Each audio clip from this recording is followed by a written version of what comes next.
Have you ever had a conversation with someone that makes you feel like you want to be better?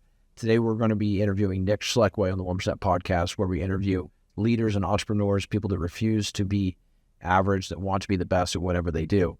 Nick is a great example of that, from growing up here in Eagle, Idaho, playing football at Boise State University, to ultimately founding Amherst Madison Real Estate Advisors, which he's grown to be one of the top 1% brokerages in the country. Nick is an amazing example of that. I'm often reminded of the obstacles that come into our way, whether that's in our personal lives, business, professionally. Nick's an amazing example of someone that overcomes obstacles and is not afraid of doing difficult things. So we're going to talk to Nick today about starting a real estate brokerage, becoming a leader, overcoming adversity, overcoming personal weaknesses in order to be able to get to where you want to go, and the belief that everything in life is a skill and that anyone can develop the skill set in order to be successful. The idea that you attract what you are, right? You attract people that are like you attract a spouse that's like you, overcoming obstacles, working together as a team, having strong leaders, demanding the best from people, rewarding people for doing those things. Like that blueprint never changes. Like you see any organization that's successful, whether it's your high school football team, college football team, business, whatever it is, like it's always heaven is not a place that we go. Heaven is the person that we become. And, I love that. You think about like that is the journey, right? Yep. The journey isn't to, hey, I'm trying to like get somewhere. Like the journey is what I'm trying to become.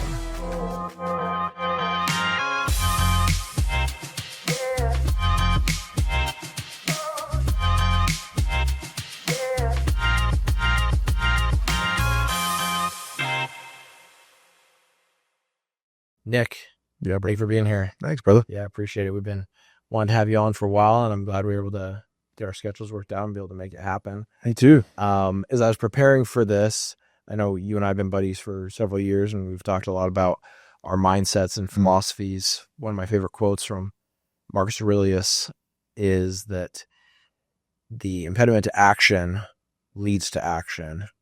The obstacle and the way becomes the way. And I think about that when I think about, maybe your story, things that you've been through, things that I or others have been through. But as I kind of look at you, if someone would ask me like, hey Cam, like, I don't know, Nick, well, what is it about Nick? I'd be like, the dude just gets stuff done. Like, doesn't matter what's in the way. Like, the dude just moves mountains. Dude just makes things happen. And I'm grateful for your example that way, and love what you've built. And, definitely a person that I consider in my circle of, I value people that big, and you certainly do that. So, I'm excited to get to hear from you today, and for everyone else to get to hear from you. So let's just kind of talk about you starting off. If you were to introduce yourself to someone, talk about your family a little bit, Megan, the kids, and kind of your professional and unprofessional introduction. Yeah, man. Well, I appreciate the kind words and appreciate being here. Congrats on the podcast. Thank you. They're a lot of work. Yeah, for me, I mean, I don't know. I would introduce myself as a small town kid. I grew up just north of Eagle, Idaho, before Eagle was Eagle. Used to be a lot different, as you know. Yep. Growing up out here. I grew up in construction. Actually, my dad was a general contractor, did a lot of commercial, some residential stuff.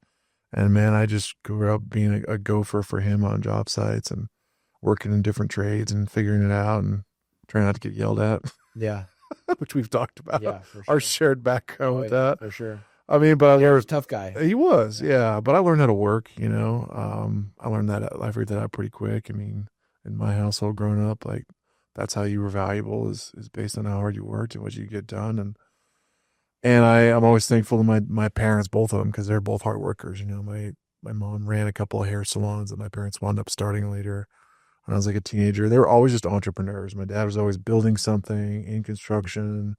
My mom was running these hair salons. They always were very entrepreneurial minded. I mean, I remember like going through the Boise Town Square Mall when I was a kid and putting flyers on people's windshields, which is, not exactly legal to do.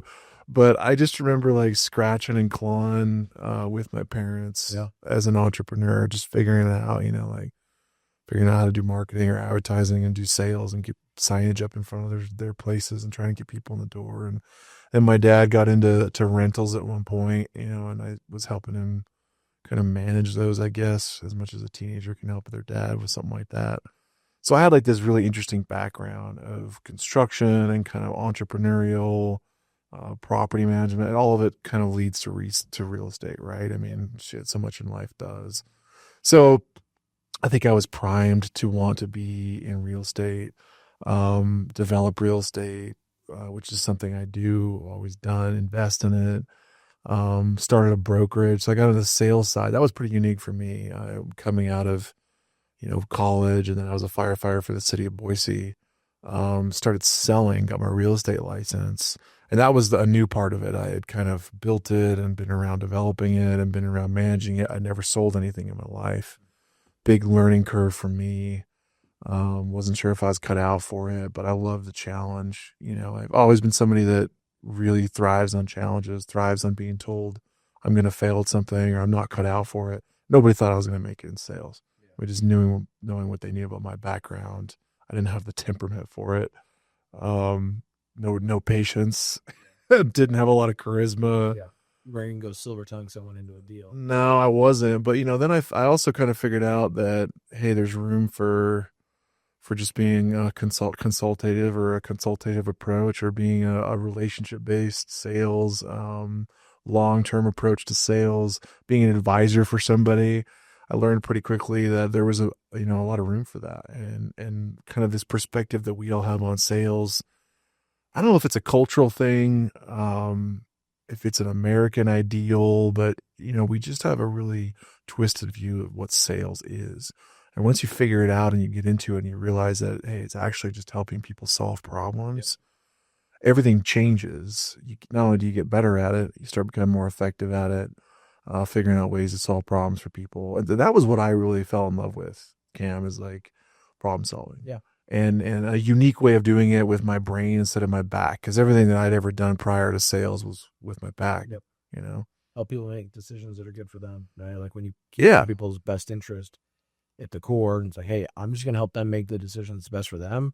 Totally. And if I benefit from that along the way, great. Yeah. But if I focus on that, like most people don't do that, and that's why sales often gets a bad at. Yeah, and you don't have to, if you're solving real problems for people and you're adding value, I know this is so trite to say, but the money does really kind of start taking care of itself. I mean, that part figures itself out if you just focus on solving problems and providing value.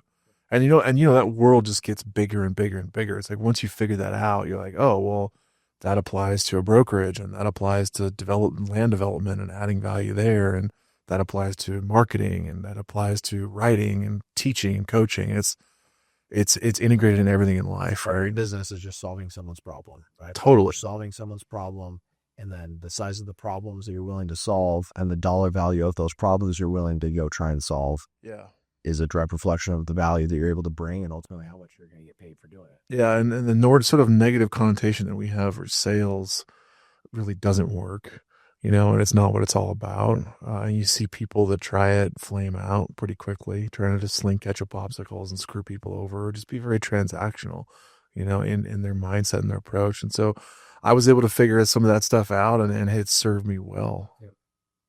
So talk about, I think, people may not know this about you, but maybe talk a little bit about your academic background growing up.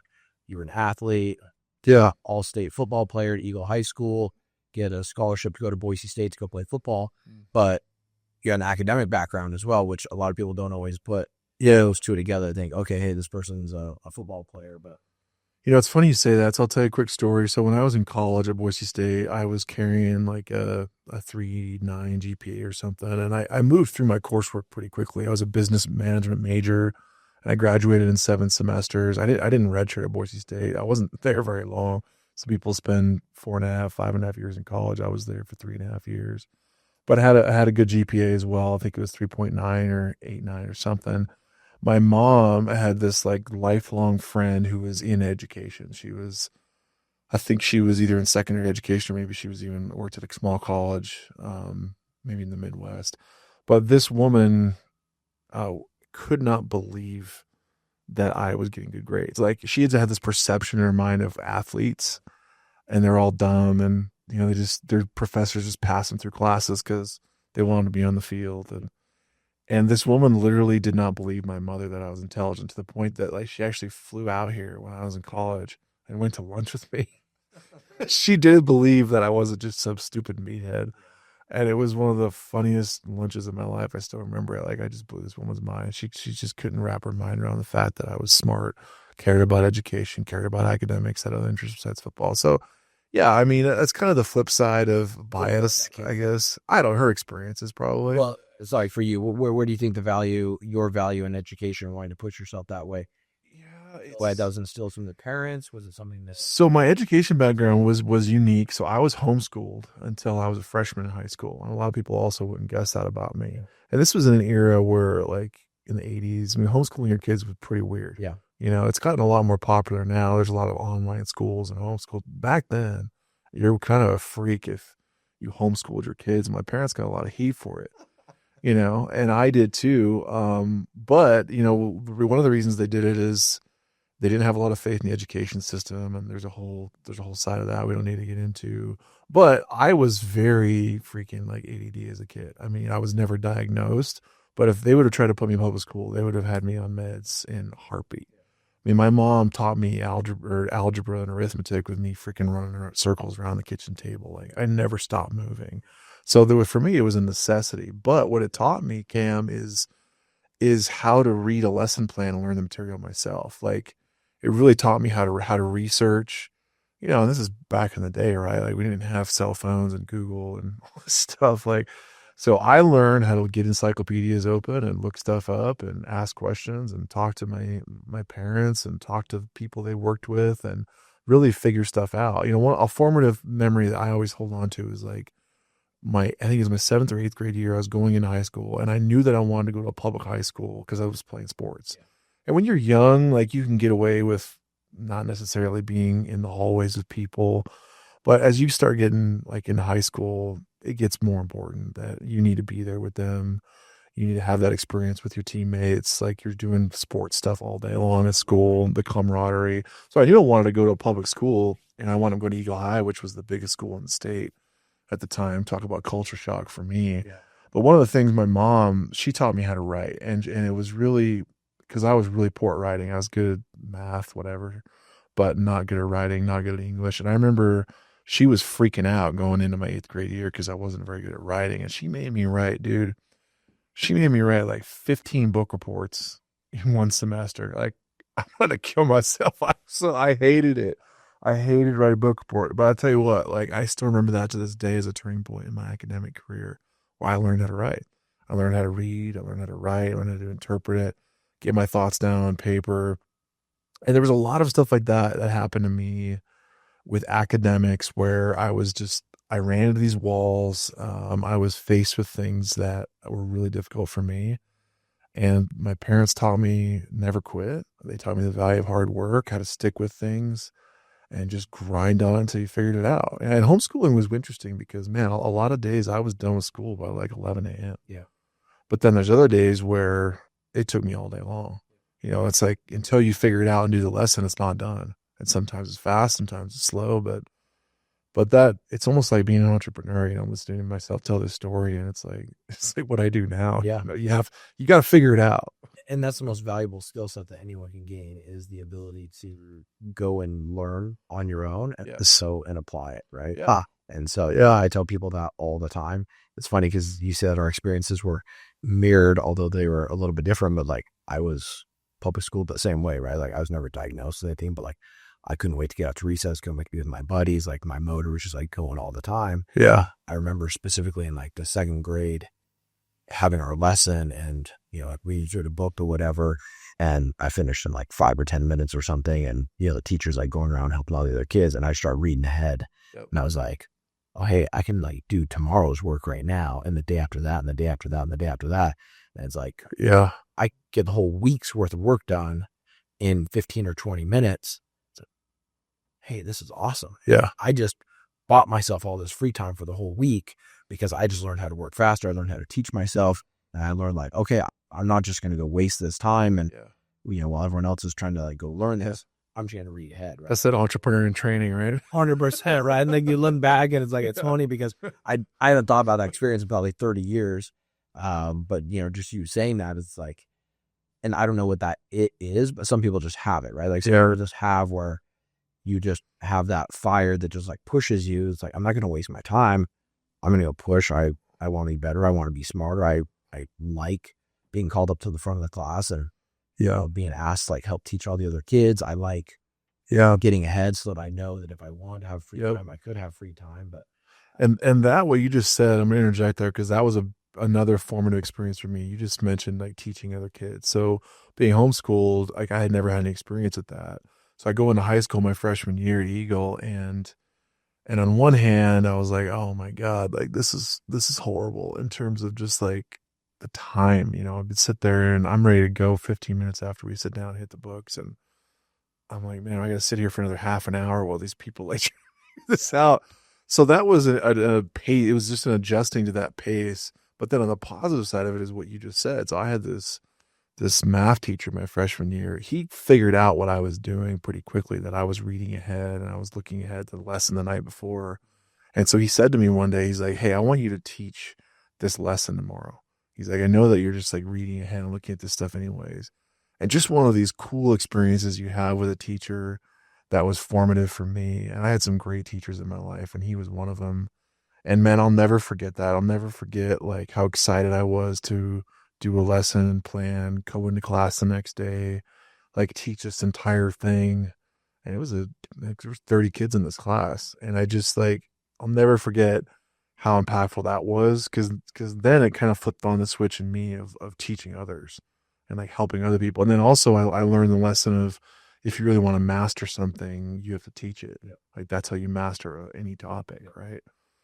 So that kind of ignited this whole other thing that I never would have experienced if it wasn't for public education. So I'm so thankful for that. Yeah. Well, I think that those things can also become a self-fulfilling prophecy as well, that if you get told, or in effect told by a teacher, a parent, someone around you, like, hey, Nick, you're smart, you're well prepared. Like, I have all the confidence in the world that you could do this and you teach this to the class tomorrow. It almost becomes a self-fulfilling prophecy where now all of a sudden you see yourself as that. You pride yourself in being that, and you push yourself to want to become that. And so just as like a parenting philosophy, like that's something I totally believe in, and how I try to interact with my own kids or with other kids as I'm coaching them or teaching them or whatever. I'm such a huge advocate about giving kids opportunities. I think one thing we're doing with my kids this summer is we're giving them, hey, you're responsible for the meals this day. Okay. So you get to plan it out. You get to pick what we're going to have. You got to do the grocery shopping. You got to go buy it. You have a budget. Then you're cooking it for everyone, serving it, cleaning it all up. All the things that go into that. But I have all the confidence in the world that you can do it. And I'm just a firm believer that confidence comes from having a stack of evidence you can do something. Totally. Right. And so like, as you just stack those experiences over and over and over again, right? Whether it's teaching a math class when you're, in ninth grade, or whether it's making a meal, or whether it's, planning a family trip, or whatever it is, like you gain confidence by having experiences that, hey, I can do hard things. So that kind of leads me a little bit. You recently got back from a trip up to Alaska. Tell us about that. Summiting Denali, that's no small accomplishment. I love to say that I summited, but I didn't. Okay. So we went up there, and man, it was a lot of adversity.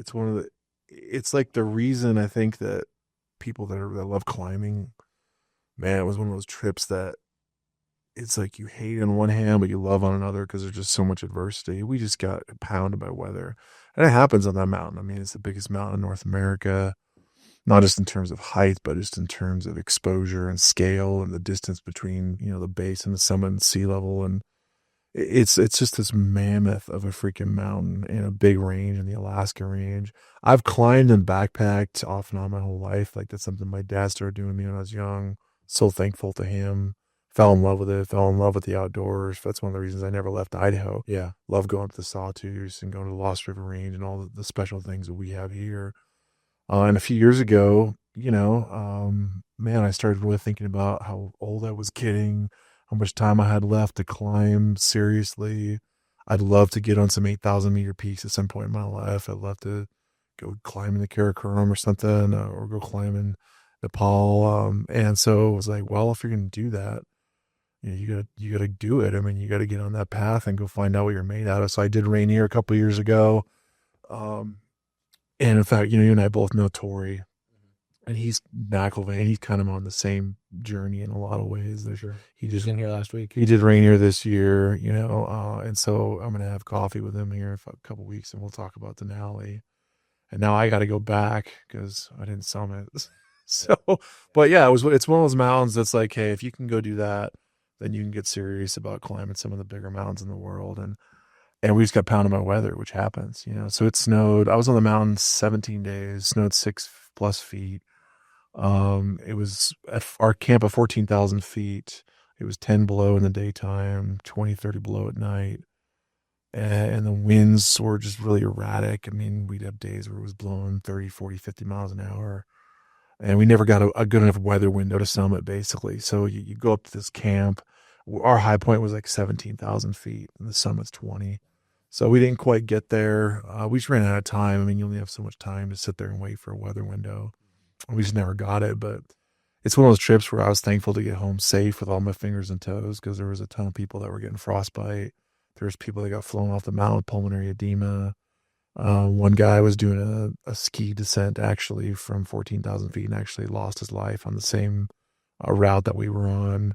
It was a dangerous year to be on the mountain, so a rewarding experience from that standpoint, from getting through that adversity, kind of figuring out what it's all about when it's a bad year. And I'm thankful for that. I mean, it's one thing to go climb some of these mountains and check it off the list and say, yeah, I summited. But that's not always what, nature has in store for you. And you get reminded real quick of how small you are in the grand scheme of things. But then also, there's two sides of that. A lot of people say that about climbing, is like they love it because they're reminded how powerful nature is, and, like how small they are in creation. I get that. I feel that. But then there's also a part of it that's like, you're also part of that nature. Yeah. And you're part of that creation. And you have some of that strength in you as well, and as humans, as mankind, our strength is always in like the long game. It's so funny because it just always comes back to that. It's like patience, planning, using your brain, being proactive, patience, but like, that's how you survive. That's how you make it. And eventually, if you're going to climb something like that, that's how you climb it. It's like you just wait long enough to get an opportunity. But isn't that life? Like, I was just going to say, that's isn't that building a business? That's life. And that's why I've always loved climbing. Yeah. Is climbing to me is like, it's like this microcosm of life. The struggle, one step in front of another. When you're doing really difficult things in life, it because like thinking about getting to the end is almost crushing. It's so far out there. And then thinking about even a year down the road, sometimes like, I can't do this for a year. I can't do a week. I can't do another week. And so then like, when you're really doing something difficult, when it's just like, man, I just got to get through today. Yep. I just got to get through today. Hour by hour sometimes. And that's climbing. Like, that's what it's like. Like, you're just trying to get 100 steps. Down, it's like one step after the next. One more step.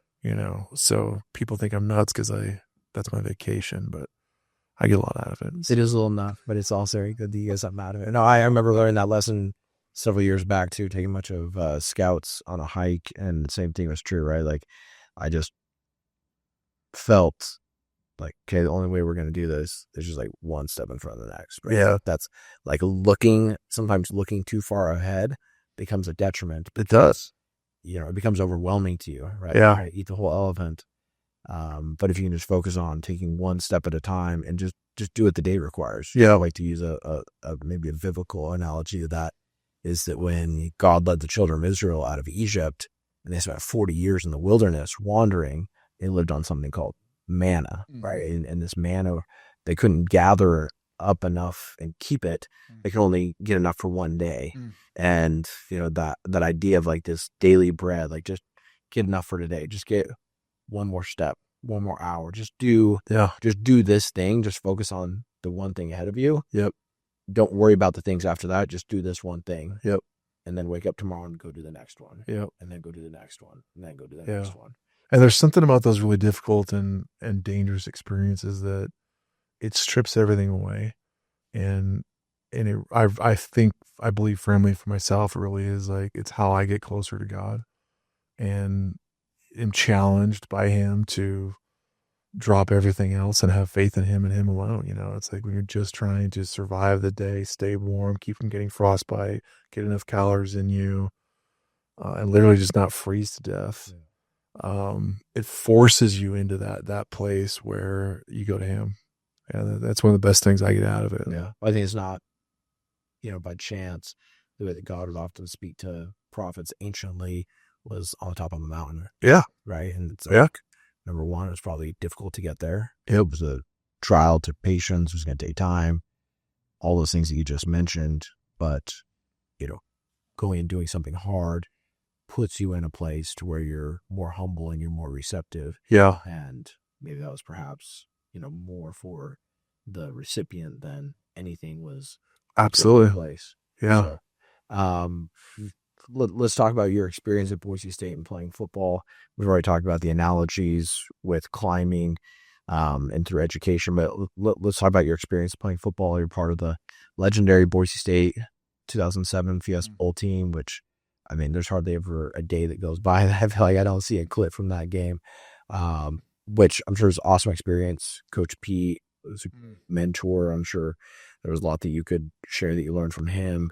But maybe just talk about the parallels between football and life and the things that you learned going through that and adversity and doing hard things and seeing the people that couldn't take it and the ones that could consistently show up every day. Just talk about your experience. Man, there's so much there, and I think back from youth sports, playing office football around here, all the way through high school, college, really was formative in who I am today. Football was just a huge part of that. And one of the things that, I never played in the NFL, didn't get that opportunity, would have loved to. It's all I ever wanted to do.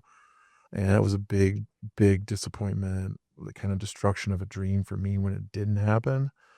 But there's so many things that it taught me along the way, and that it took me a long time. It took me probably 10 years after getting done at Boise State before I really could see the truth of, like, it's not about the trophies. It's not about what you did or didn't do. It's about who you became along the way. Like, it took me a long time as a man, as an adult, probably until I was 30 years old before I could really see the reality of how literally the obstacle was the way to get you where you're at now. Yeah. And everything I've accomplished since then is because of who I became on those trials and those journeys in sports, and sports were not easy for me. Football was not easy for me. Very unathletic as a kid. I had to grind. I had to work out. I started training on my own when I was like 10, 11 years old. Just doing push-ups and running, and I was pigeon-toed, and I remember like switching my right shoe to my left foot and my left to my right, and like practicing running with straight feet when I was a kid, and had asthma really bad. I was hospitalized many times as a kid with asthma attacks. And I just had a lot of adversity I had to work through. Training, somebody that I've always looked up to and idolized is Teddy Roosevelt because of what he did, like with his body. And then of course your body strengthens your mind and your mind strengthens your body. And he was able to accomplish so much in his life, even though he was very sick as a kid. And I had a lot of commonality with that. And so football for me from day one was just like this proving ground and something I was kind of beating my head against. And it also became, as you started this whole conversation out, like the obstacle is the way, right? Like it formed me into who I was to become later as a man. And that's kind of on an individual basis. And then I love the team sport aspect of it. I learned so much, especially in high school and college, about working with others, being a leader, what people respond to, what they don't respond to.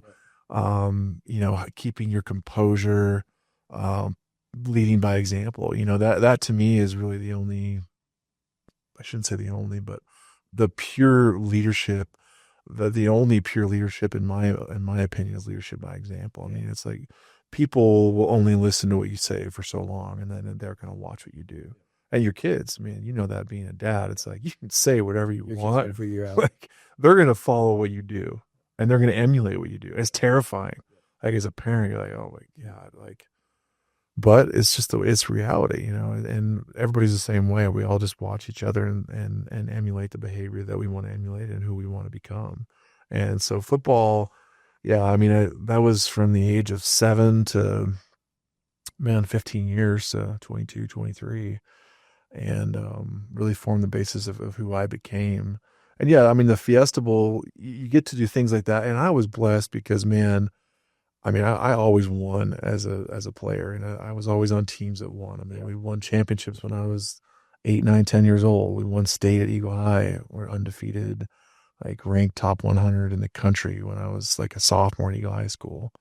Had like half our team go play college ball and then go to Boise State. And I mean, my freshman year, we were undefeated in the regular season, played Louisville in the Liberty Bowl and, barely lost that game.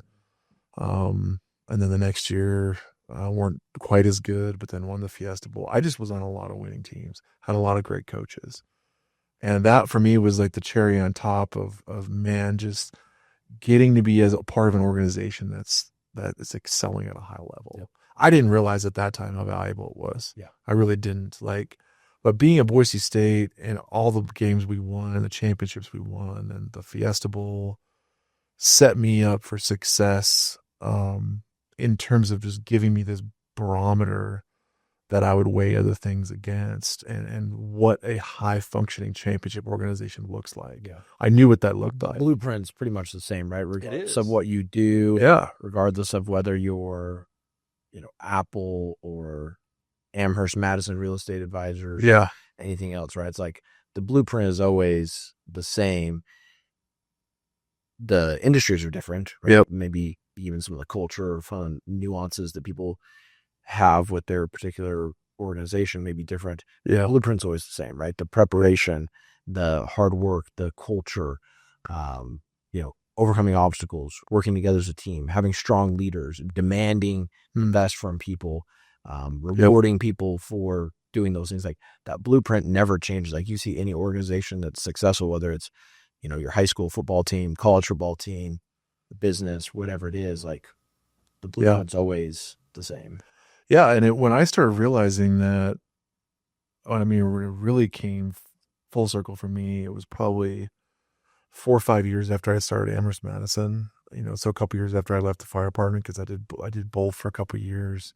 But when I started figuring that out, because for a long time I was pretty insecure about a business. It's like, well, what do I know about leading and starting a company and growing a real estate brokerage? Like I've never done it before. But when I started, the light bulbs kind of started going off for me. Like, oh, I just got to go back and do all the stuff that I learned, like at Boise State and at Boise Fire to a certain extent as well, which is a very high functioning organization, and applying those lessons of the past to the team that I had now and watching that stuff working. It's like, okay, I know more about this than I'm giving myself credit for. Yeah. Well, and being part of high value organizations like that is one of the reasons why I'm such a proponent of sports. We were talking right before we came on the air. Like, yeah, I love football. I love sports. I love being involved in all those things. But I believe that is like the single best way to give your kids an advantage is to help them to go be part of a winning organization all growing up, right? Because you get to see that blueprint in action over and over and over again. And it's a distinct advantage for someone growing up that if you've been part of winning teams and winning organizations, winning cultures, that you get what that takes. Like you see the fact that details matter in everything that you do. You see the preparation that goes into it. It's not just like, oh, hey man, that Nick Schlekeway guy, he sure got lucky. Like, oh yeah, it was dumb luck. He just got into the market at the right time. Could have happened to anyone. It's like, no, it doesn't happen on accident. Like, the older you get, I think that maybe when you're young and naive, you maybe think that or you hear that from people that, hey, this person was born on third base and, just had this thing happen or whatever. Rarely is that the case. Almost always there's a story that goes to it, and people, like, success is only rented, it's never owned, and fans do every day. And people that don't do things the right way just don't stay around very long. And teaching you, sports is such a great field and a great testing and proving ground for teaching you what happens when you persevere too. And it's not instant gratification, but it doesn't take a decade either. It's like in one season as a kid, you can see just dramatic improvement and you can get rewarded for your hard work. And then once that light bulb goes off, I think somebody is never the same. I think they're forever changed. Like once you figure out, oh, if I stick to this and I don't quit and I keep working, I'm going to be rewarded for it. It might not be right away, but there's going to be a reward. And then over the years, you know, something you mentioned is like the longer you stay in it, you know, in football, there's a saying, there's the best of ability is availability. So like Don't get hurt. life, There. yeah, like sports and life and Good business, dude, it's a game of attrition. Yep. It just is. Like you just got to stay in the game. Yep. And Last man standing, right? you know, and sports teaches you that. Business, I mean, there's a lot of things besides sports that teach you that, but man, it's a great place to learn it. Yep. And it's a great place to learn it young, Yeah. you know, and there's lessons that you can learn other ways in life, but it was sure good to me and sure good to a lot of people that I work with. For sure. Let's talk about the founding of Amherst Madison, how that came about. I guess maybe even start with like the name. Like, where's the name come from? What compelled you in 2013 to start a real estate brokerage? I mean, really at that time, we were coming out of the recession, but still very much in it, right? Like, things had not turned. It was nothing like it is now. Maybe talk about what made you feel compelled to do that. You're working at the fire department, selling real estate on the side. Yep. And I was doing both of those things for about 3 years. So I got my license in 2010. Kind of threw myself into this real estate sales thing as a hobby. Really wanted to invest in real estate personally. I knew I wanted to develop. So I think, I'll get my license and see what this is all about. And a lot of poor unfortunate people get sucked into the industry that way. Yeah. I always joke about it. Like I go to the real estate school and I talk to the people coming in the industry. I do that usually once a month. I've been doing it for like a decade.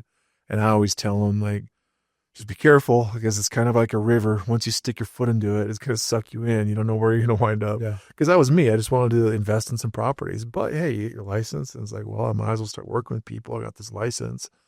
Fell in love with the service aspect of it, like I said earlier. And for me, it was kind of just the next evolution that I saw in my career. Getting into real estate kind of reignited in me this entrepreneurial spirit I had growing up, which I kind of lost touch with. I mean, being in college, playing ball, becoming a firefighter, I really had lost touch. And also, and you know how it is, you grow up in that environment with a builder as a dad, entrepreneurial. You see the bad side of it just as much as you see the good. And you don't always want to follow in those footsteps. I mean, it's like, hey, maybe I want to do something different. I don't want that stress and those financial stresses that I saw my parents going through. But also once that seed is planted, man, it's hard to get it out.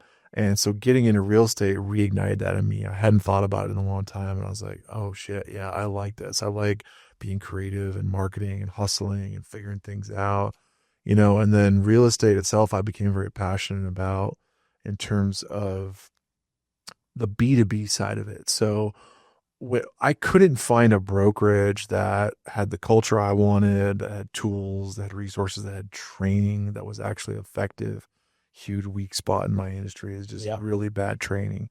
And everything I had done in my life with athletics and the fire service was so heavily into training and prep. I just couldn't believe like the lack of resources. So I started becoming passionate about coaching and teaching others how to become successful once I started figuring out. In order to get stronger faster, I needed coaches helping me. Yeah. I'm a better football player. I need people to coach me. Yeah. In order to learn stuff in school, I need people teaching me and helping me. And then all of a sudden it's like, okay, here you go. Now you're in your career. And totally. You're on your own. Totally. You know, and I'm kind of bagging on real estate, you know, agencies and sales, but you could say the same thing about, I think, any entrepreneurial, any industry. It's like, just figure it the hell out.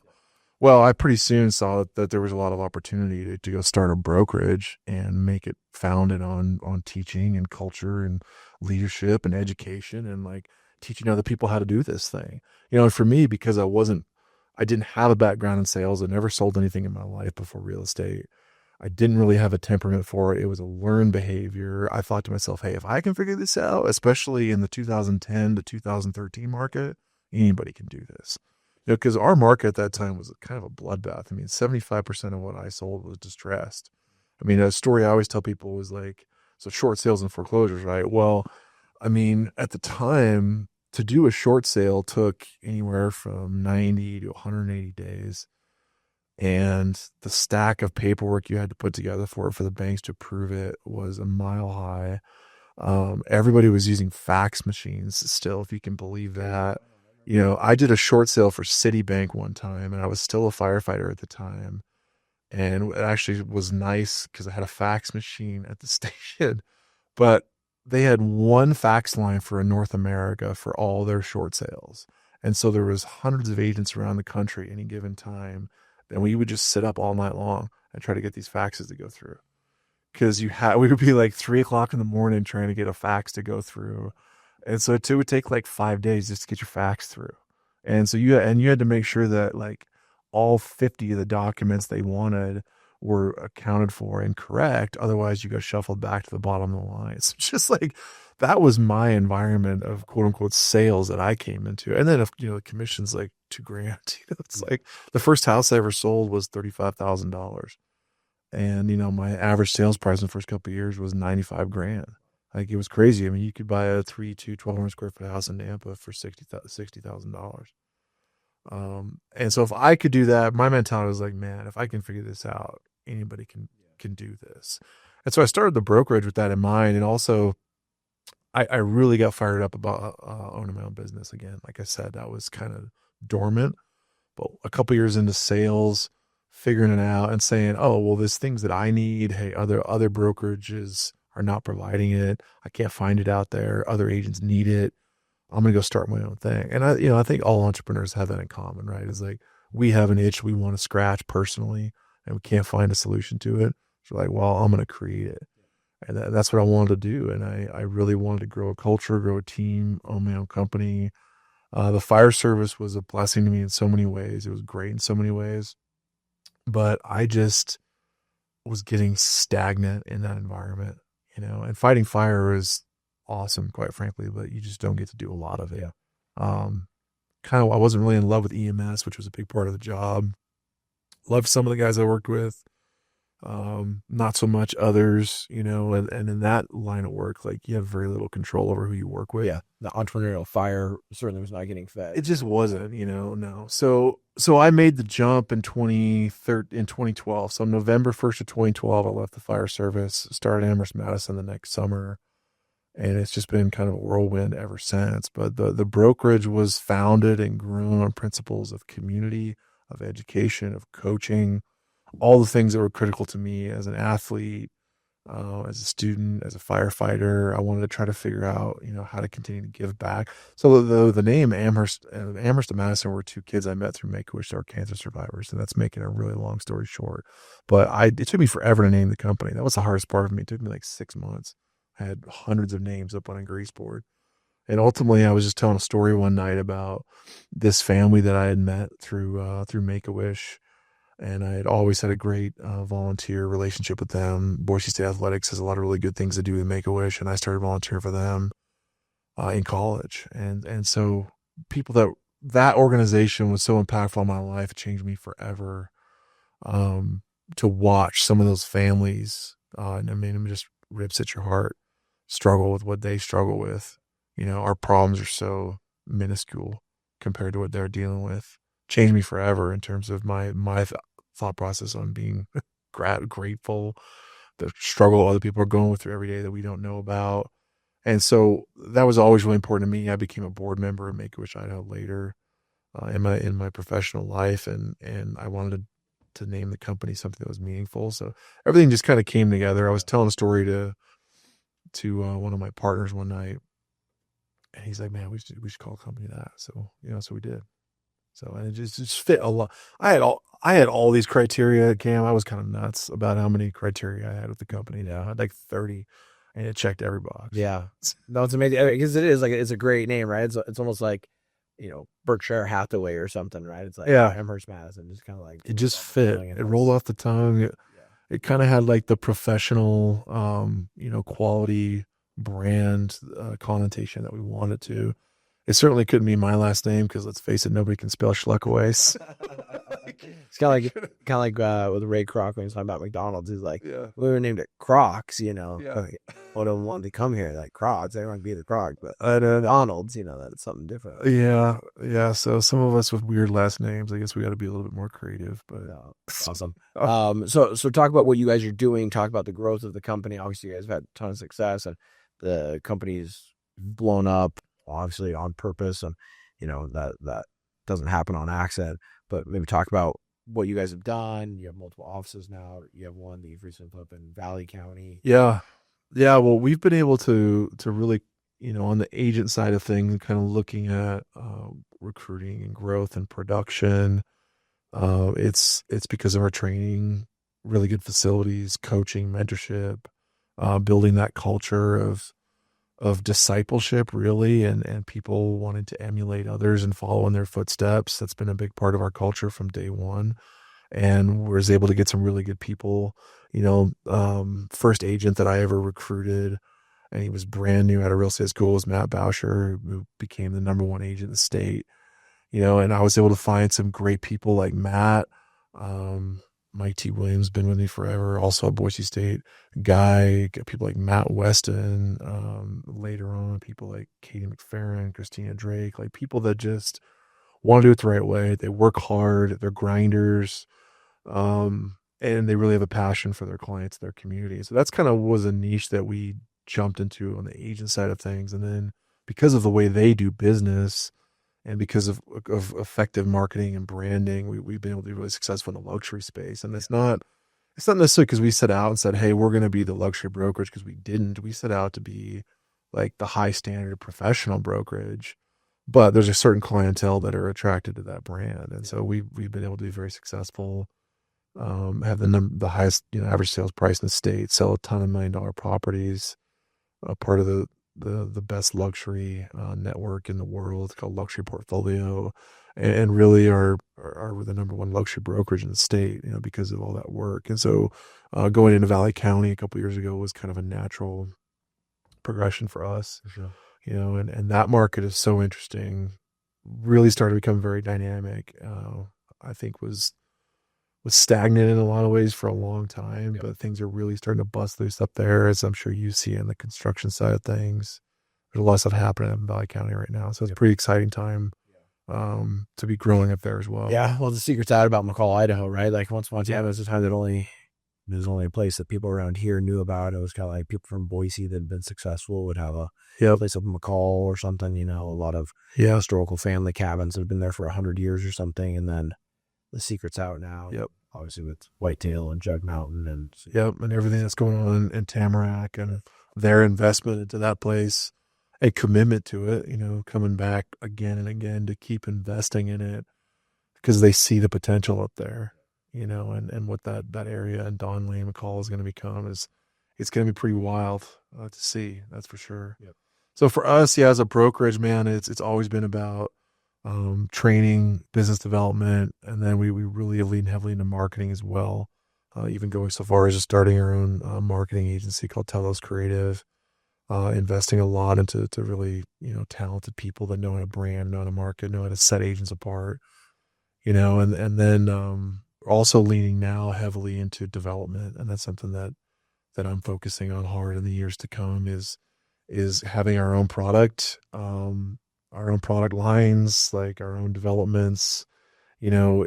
Our market is so unique down here in the Valley, and in that, and again, this, but the percentage of the sold product that is new construction is astronomical compared to most places in the country. I mean, we're 40-45%. Most places are single digits. Most places are single digits, So as a real estate brokerage, it's gotten to a point where it's like, it's not optional. I mean, you have to have that as a part of what you do. So last year we sold a few $100 million in new construction, and that's continuing to be a bigger and bigger part of what we do. And us having our own developments and our own product is just part of that. And honestly, as part of it as well, as we're a local independent company, and hey, there's a lot of pressure now from the nationals, and there's a lot of pressure from national builders that come in and scoop this stuff up. And they just put their own sales teams in place, and they got their own builder, their own title company, their own lender, so in order to combat that and carve back more of that market share, we got to have partnerships with local builders, local developers, and get our own dirt. Yeah. So. Yeah. Oh, that's awesome. You get to be around a lot of people, whether that's builders, developers, new agents, experienced agents, people all over the industry in different facets. If you had to pinpoint a handful, 3 to 5 different characteristics that you see that make those people successful, Like, what would you say are those attributes that you notice in those that make it versus those that don't? I think the first thing is it's kind of this interesting correlation between being positive and always looking for opportunity. And I think they go hand in hand. I think if you're negative, you don't see any opportunity. Yeah. Right? Like it's just kind of a blank wall. You see all the reasons why something can't be done instead of the reasons why it can. So that's the first thing I would say is that they carry with them this positive energy. They're always looking for opportunity. They're always looking for ways to get things done, ways to be creative. And hey, all these problems that we're trying to solve in business are complicated. Like if they were easy, then somebody else would have already solved them a long time ago. So you got to have a positive outlook. That's not easy. I think it's harder for some people than it is for others. I know for me, that's a lifelong journey. I'm always trying to be positive, look at things with a glass half full. I'll speak for myself, although I think it's the same for everyone. Like it's easier to be negative. For sure. It's just easier, Our brains are wired that way, right? It's like we're wired to look for threats. We're not wired to look for opportunities. Yeah, and so it's a discipline and a skill that you have to continually develop. And if you don't and you lose sight of it, you backslide. And that's where losing momentum comes from. And winding up being negative and down in the dumps and getting back to square one again and thinking, okay, how can I make something happen today? One foot in front of the other, be positive. So I think that's the biggest thing I see is like being positive, looking for opportunity. The other I would say is long-term strategic versus short-term tactical, right? Like, especially in the real estate game, man, some of these projects take years to put together, and nothing is going to happen short of a few months, right? So you've got to have that long-term strategic outlook, and you can't get transactional, short-term, tactical. In terms of there's a place for that, but that has to be very, very limited in terms of how much time you're spending every day, or you just get pigeonholed. You can't get things done. You get frustrated easier. It's harder to see opportunity because you're looking at everything through a lens of it has to happen now, instead of that long-term strategic approach. Yeah. So those are some things I see that really stand out. And I guess the last thing I would say, man, an understanding and a focus on marketing and on people. And I think it's sales and marketing, right? And the different juxtaposed sides of that coin. Both of them are critical. You have to understand. Talk about that if you would. Like those that are new, and I understand that, right? When I was young, I didn't understand the difference between selling and marketing. It's like, oh, well, are they kind of the same things? Like, no, they're not. There's two different sides to that. They are, and marketing, you could get into different channel selection and talk about how much money and time you're spending on one versus the other. But what I would say is marketing is figuring out what your message is going to be, what your brand promise is going to be, what you want people to think about when they think about you. Where are you going to put that? How much time and effort are you going to put with social media versus email versus direct mail? I mean, it's all the different places you can be, TV, radio, right? Doing podcasts like this. I mean, podcasts are so interesting because they're this way of exchanging information, but they're also an extremely powerful way to market and brand yourself, and brand yourself personally, or brand your company or companies, however you want to do it. And it's a great medium that we didn't used to have. So that all of that kind of encompasses this giant thing called marketing, and you have to figure out like where you want to specialize in and focus, because you can't be everywhere all the time. Yep. Even billion-dollar corporations can't be everywhere all the time. And then, sales, I always think just in terms of direct selling and selling. You're always selling. As a real estate developer, you got to sell everybody from the landowner to the city council members to the engineers to the builders to the salespeople who are going to sell the product. I mean, you got to sell everybody on why your concept is worthwhile. So all you do is come up with you ideate these projects, and then you spend the entire life cycle selling it dozens of times to all these different people, and everybody who's an entrepreneur is in sales. We have to, it's what we say, it's how we say it, it's who we say it to, it's our personal brand, how we look. And that's kind of like, that interplay between sales and marketing and how they can support each other. So that's a really long-winded explanation, but it's a skill to find it. Skill, like everything in life is a skill that you can obtain. I remember taking one of my younger brothers to Parisi Speed School when it was at Gold's Gym. I remember that blazing, right? And I remember looking up, and there was a picture of Deion Branch. He won the Super Bowl MVP or whatever playing for the Patriots, and their little slogan was "Speed is a skill." And I never really thought of it that way before, right? Like, kind of always taught, like, oh yeah, speed's largely hereditary, and it gets passed down. But the reality is, it's a skill, it's something you can develop. Same way, like what you said about your mindset of what you think about your positivity, your outlook, leadership. All these things are skills. Like, they're all these things that, certain people are born maybe with more of an aptitude, or maybe they start out further ahead, just like, whether it's speed or strength or whatever. Not everyone's born on the same level, but you can develop those skills. Like, I've met people that I would have never thought could have been a powerful leader, and they grew into one. Right? Like, because you gain that skill, you do it over and over and over again. You do all those things that it requires to be a great leader. You do all those things that it takes to train your mind and to control your emotions and all those sorts of things. Like, they're all skills. Like, your mindset, your outlook, leadership, selling, marketing, like, they're all skills. And so if someone says, hey, I'm not good at selling anything, it's like, guess what? You can become great at selling something, right? Like, you got to practice, work at it over and over and over again, and you can get good at it. So no, I love that, because I think that those are all very controllable. And you mentioned Marcus Aurelius and made references to Stoicism. And I think that's just such a wonderful field of study and proving ground for leadership. And when I read some of those books and I look at some of those principles, I think, man, I've got a long ways to go. Like, I've got a lot of things I still have to get better at. There's a lot of times when I lose my cool, even if other people don't know that I did, I still did. And it affected my decision-making process, and I have so much growth that I still have to undergo with staying positive, staying even keeled. That was news to me. I'll share that with your audience. Is like, man, I never understood that being positive was a skill. And like, how difficult that actually is every single day to choose to look at things from a positive standpoint, always find the silver lining in struggle, always find the lessons you can take out of something that's, quote unquote bad that happened to you.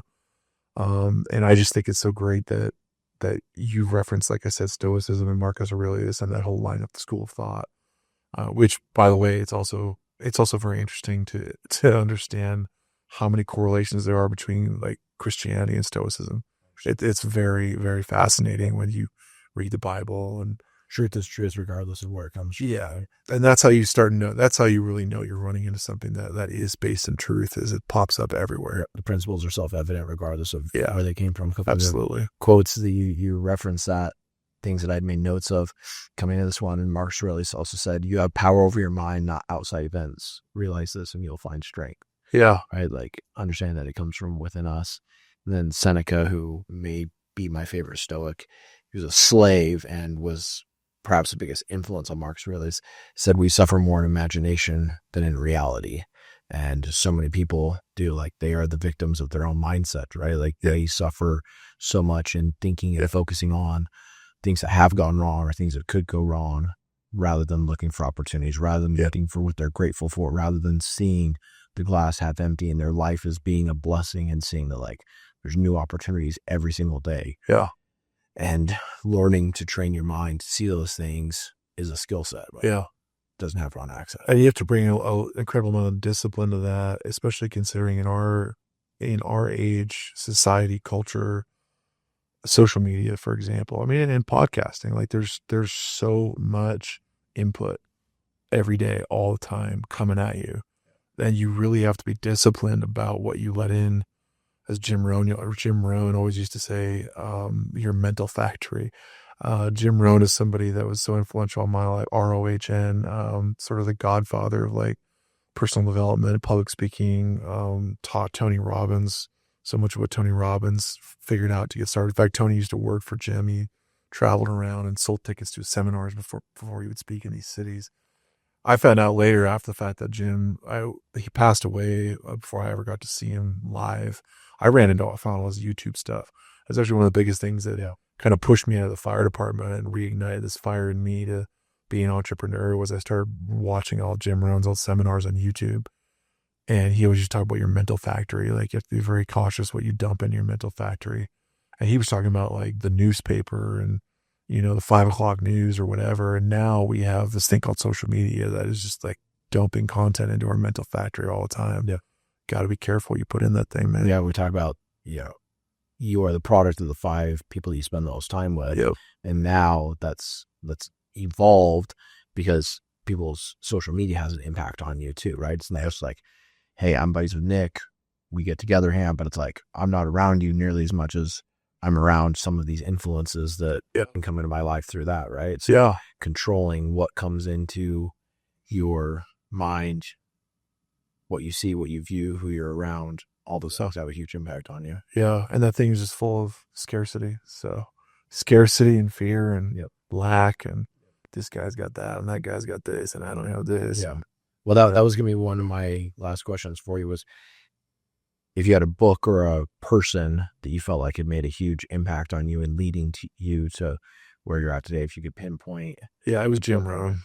Absolutely. Yeah. Like he just, the way he would say things grab my attention, and he's just, maybe it's because he has horrible handwriting like I do, so I resonate with that. I don't know, but even the voice, his voice is funny. Like the way he would say stuff would crack me up, and just timeless principles. Like it's like you said, when you hear something that's true, you know it, and all of his teaching was really what reignited a fire in me. Because in a lot of ways, after athletics and things with football didn't work out, and I got a great job as a firefighter, but I was lost in a lot of ways.